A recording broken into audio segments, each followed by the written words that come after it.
আসসালামু আলাইকুম। এটা 1 পাউন্ডের মধ্যে চকলেট ফ্লেভার কেক ছিল। তো কেকটা ছিল কাস্টমাইজ। তো প্রথমে আমি কেকটাকে মোল্ড থেকে ছাড়িয়ে নিচ্ছি। তো দেখতেই পাচ্ছেন মাশাআল্লাহ আমার কেকটা কতটা পারফেক্ট হয়েছে। তো কেকটাকে এখন আমি 3টা স্লাইস করে কেটে নিচ্ছি। তারপর আমি বোর্ডে সামান্য ক্রিম দিয়ে প্রথম লেয়ারটা বসিয়ে দিচ্ছি। এখন আমি মিল্ক সিরাপ দিয়ে দিচ্ছি, চকলেট গানাশ দিয়ে দিচ্ছি, তারপর ক্রিম দিয়ে ক্রিমের উপর আবারও আমি সামান্য চকলেট গানাশ দিয়ে দিচ্ছি। এখন আমি সেকেন্ড লেয়ারটা দিয়ে দিচ্ছি। তো সেকেন্ড লেয়ারটা দিয়ে আমি সেমভাবে মিল্ক সিরাপ দিয়ে দিচ্ছি, চকলেট গানাশ দিয়ে দিচ্ছি, তারপর ক্রিম দিয়ে ক্রিমের উপর একইভাবে আমি আবারও চকলেট গানাশ দিয়ে দিচ্ছি। তো দেন হচ্ছে আমি থার্ড লেয়ারটা দিয়ে দিচ্ছি।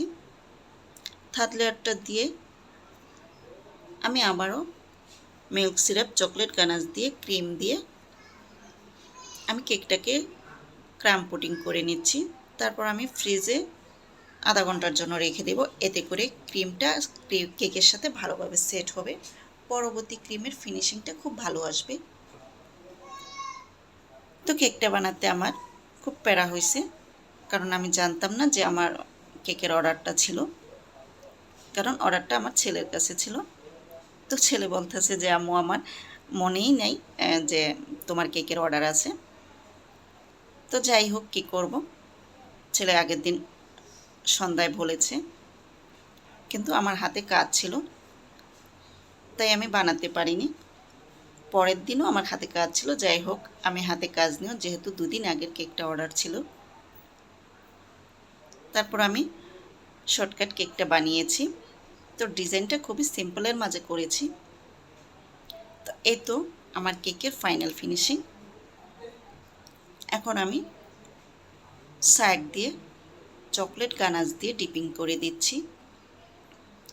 তারপর আমি উপরে চকলেট গানাশটা দিয়ে দিচ্ছি, দিয়ে আমি ফ্রিজে চকলেট গানাশটাকে সেট করে নিব। তারপর এখানে আমি কিছু ফ্লাওয়ার বসিয়ে দিচ্ছি। এখানে আমি একটা 2D নজেল দিয়ে আমি চেপে চেপে ফ্লাওয়ারটা দিয়ে দিচ্ছি। এখন সেম নজেলটা দিয়ে আমি নিচ দিয়েও বর্ডার দিয়ে দিচ্ছি। তারপর আমি এখানে লেখাটা বসিয়ে দিব। এখানে আমি একটু বোর্ডে একটু পানি ব্রাশ করে নিয়েছি। এখন আমি লেখাটা বসিয়ে দিচ্ছি। তো আমার লেখাটা ঠিকই আছে, কিন্তু ক্যামেরার কারণে লেখাটা উল্টা দেখা যাচ্ছে। কেন দেখা যাচ্ছে জানি না, মনে হয় আমার ক্যামেরায় সমস্যা। তো আমি কেকের উপর কিছু চকলেট টপার বসিয়ে দিচ্ছি, তারপর কিছু চকলেট চিপস দিয়ে দিচ্ছি। এই তো বন্ধুরা আমার কেকের ফাইনাল লুক। আল্লাহ হাফেজ।